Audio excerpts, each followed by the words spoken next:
So I think God probably called me to missions as early as when I was 13 years old.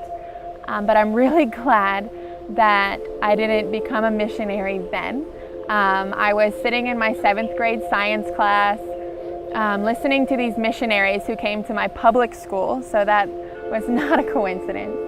And knowing that I wanted to be like them, I went home and I told my mom, I'm going to Africa and I'm going to help children who have AIDS in an orphanage. And needless to say, like most mothers whose 13-year-olds might tell them that, mine said no.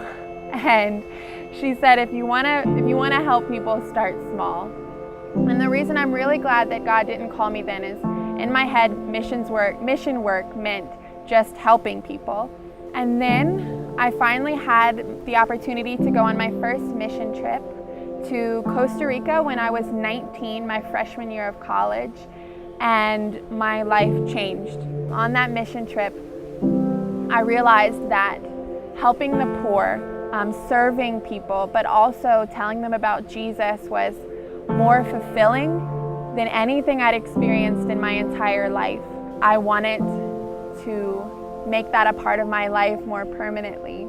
Took a little bit longer for me to want to make it my full-time profession. I ended up going on 5 more mission trips after that and becoming what some people called mission addicted. There was something about it that I couldn't get enough of. I couldn't get enough of spending time with the poor, and I couldn't get enough of telling them about Jesus. Life happens sometimes, and I graduated from college as a nurse knowing that I really wanted to become a missionary, but I really wanted a 401k and a savings account a little bit more.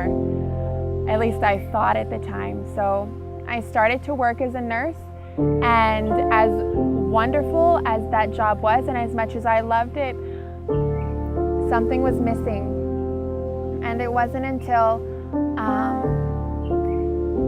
about 7 months of working that I broke down one day and I said, Lord, why am I not happy? What's wrong? I don't know what to do. I feel really far from you. I'm doing everything I'm supposed to be doing, but I'm not happy.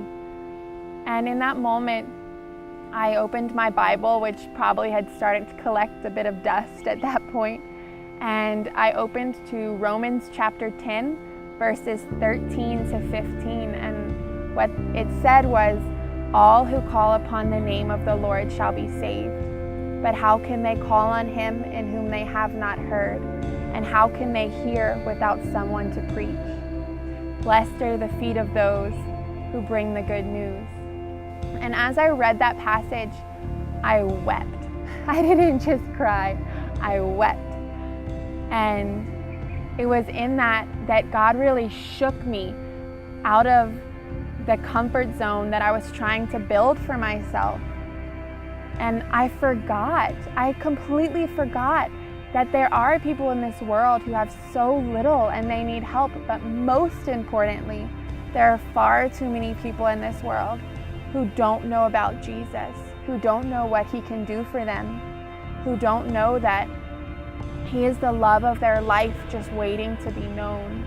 It was in that moment that I started thinking, okay, God might be calling me. It took me a little bit longer to respond. About 4 months later, I contacted Family Missions Company and said, I don't know if I'm called to be a missionary. I think I might be, but I'm really not too sure. And so I went and I visited Family Missions Company, which is actually just about 30 minutes from my house. And it wasn't there. I didn't have a completely radical, like God told me yes, unassuredly. But I had a deep peace in my heart as I visited and as I heard more about the missionaries' lives and what they were doing, and more importantly, what the Lord was asking his people to do. And when I went home, I remember telling one of my friends, I think the time is now, and I think if I don't go, who's gonna go? And that one friend looked at me, he looked at me and he said, Sarah, have you read the New Evangelization prayer? And I think at church once, I don't know. And he said, go look it up. And I opened the New Evangelization prayer, and God is so amazing sometimes. But the prayer begins with Romans chapter 10, verse 13 to 15, the one I just shared with you. And it says at the end of it, in moments of hesitation, let us ask, if not I share the gospel, then who? If not now, then when?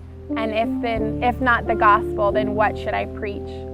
And it was pretty clear to me in that moment that God was asking me to radically be a part of the New Evangelization that He's calling His church to.